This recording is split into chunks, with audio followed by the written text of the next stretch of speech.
नमस्कार दोस्तों। पहल टीवी के कार्यक्रम सीधी बात आपके साथ में आपका स्वागत है। मैं हूं डॉक्टर संजय कुमार, आपके साथ आपका दोस्त, आपका हमदर्द। दोस्तों, जब हम बचपन में पढ़ते थे तो हमारी प्राइमरी स्कूल में जो टेक्स्ट बुक लगी हुई थी उसके अंदर एक कहानी थी। वो कहानी थोड़ा सा मैं आपको ब्रीफ में सुनाना चाहता हूँ, संक्षेप में सुनाना चाहता हूं। उस कहानी का शीर्षक था भेड़ और भेड़िए। तो क्या था कि जंगल था, उसके अंदर भेड़ियों की संख्या बहुत ज्यादा थी और भेड़िए जो थे वो कुछ ही तादाद में थे। और इलेक्शन का वक्त आ गया, चुनाव का वक्त था। हर बार भेड़ जो थी उन्हीं के नेता जीतते थे। पर इस बार भेड़ियों ने एक बात कही। उन्होंने कहा कि भाई, हम यदि आ जाएंगे तो क्योंकि हम ताकत में ज्यादा हैं पर संख्या में कम है, तो हम आपको जो दूसरे तरह के जानवर हैं उनसे हम बचा सकते हैं, क्योंकि हम झुंड में रहते हैं। तो पहले तो भेड़ों ने उन पर विश्वास नहीं किया, लेकिन फिर क्या हुआ कि उन भेड़ियों ने एक सुरंग रचा और उन भेड़ों के साथ उनकी जो रिवायतें थी, जो उनके रिवाज थे, उनके साथ रहने लगे, उनके साथ घुल मिल गए।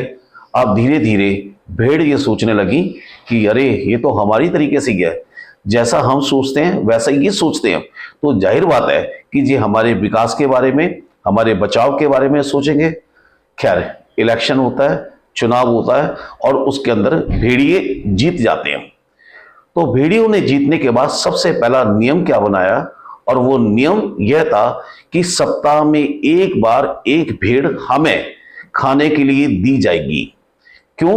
क्योंकि जब तक हम जीवित नहीं रहेंगे, भेड़ खाने से हम शक्तिवान बने रहेंगे। तो अगर हम शक्तिवान रहेंगे तभी हम आपका कुछ बचाव कर सकते हैं।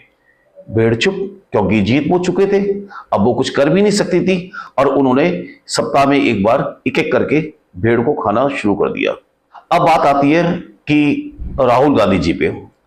मैं उनको पप्पू नहीं कहता, पर क्या करें, उन्होंने खुद अपने आप को भरी संसद में कहा था कि लोग मुझे पप्पू कहते हैं और मैं पप्पू हूं, उन्होंने कहा था।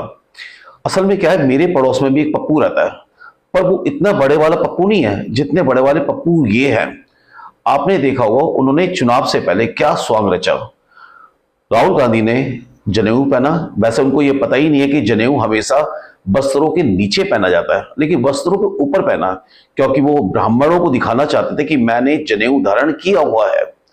मंदिर गए और उनकी जो बहन है पिंकी साहिबा, वो भी गई और उन्होंने धीरे धीरे इस तरीके से स्वांग रचा और फिर झूठ का सहारा लिया। वो आपको मैं ऑलरेडी कह चुका हूं कि उन्होंने क्या क्या झूठ बोले। अब क्या हुआ कि विश्वास कर लिया।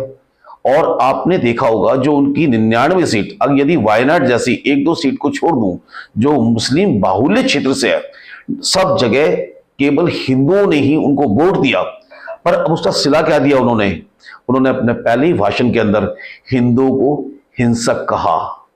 क्या कहा? हिंसक कहा।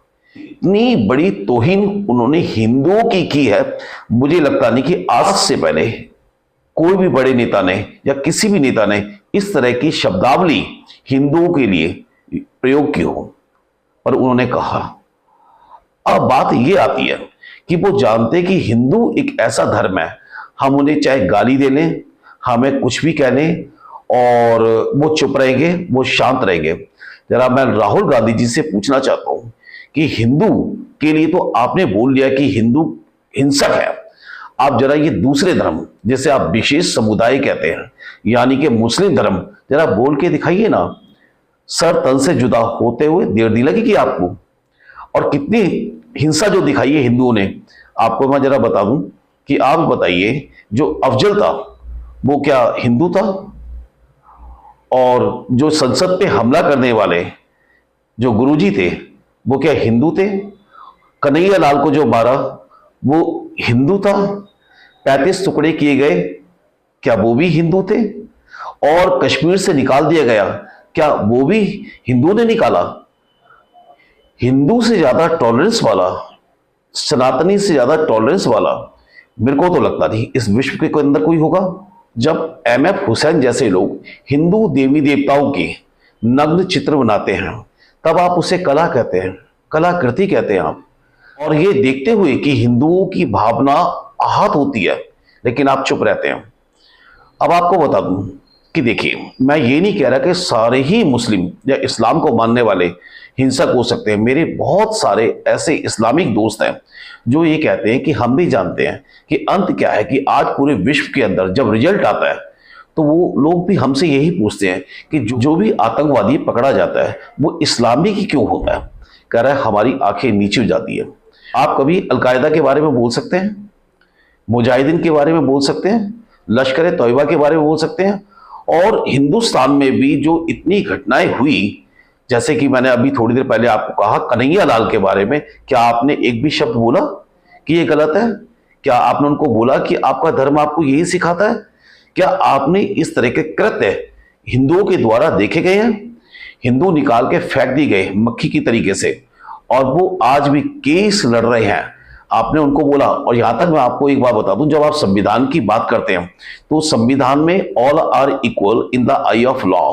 आपने एक बार भी बोला कि कश्मीर के अंदर हिंदुओं के लिए कि भाई आप जो कश्मीरी पंडित थे कि मैं आपके साथ हूं और आप जाइए, चलिए मैं आपको वहां पर बसा कर आता हूं, क्योंकि आप जानते हैं हिंदू एक सॉफ्ट टारगेट है।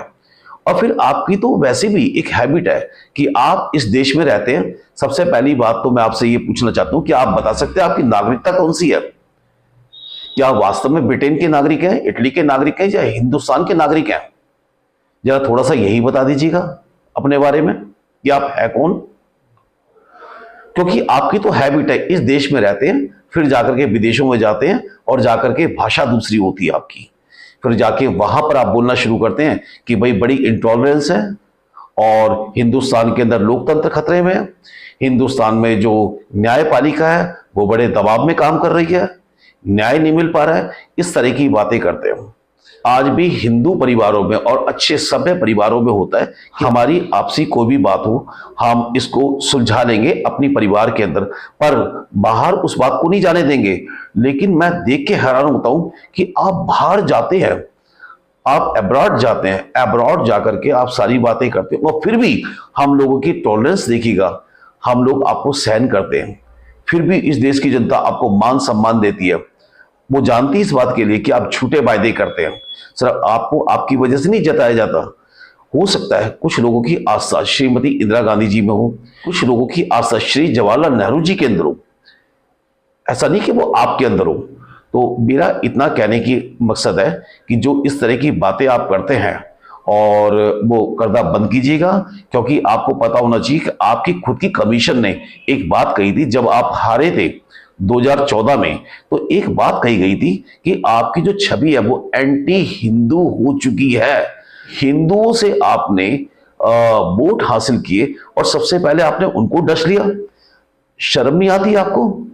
अब ये कहा गया था कि भाई जैसे मोदी जी आएंगे संविधान खत्म कर देंगे, चुनाव खत्म कर देंगे, आरक्षण खत्म कर देंगे। अब मुझे बताइए कौन सा आरक्षण खत्म हो गया?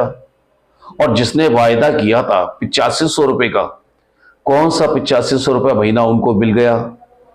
और जो कर्नाटक में और हिमाचल में जो आपने वायदे किए थे, आज जनता से पूछिए, जनता आपको बताएगी कि आपने वहां किस तरह का कार्य किया है। तो इससे ज्यादा तो मुझे लगता नहीं कि मुझे कुछ कहना चाहिए। फिलहाल मैं चलता हूं और मिलूंगा आपको अगले एपिसोड में। तब तक के लिए मुझे आज्ञा दीजिए। नमस्कार, जय हिंद, जय भारत।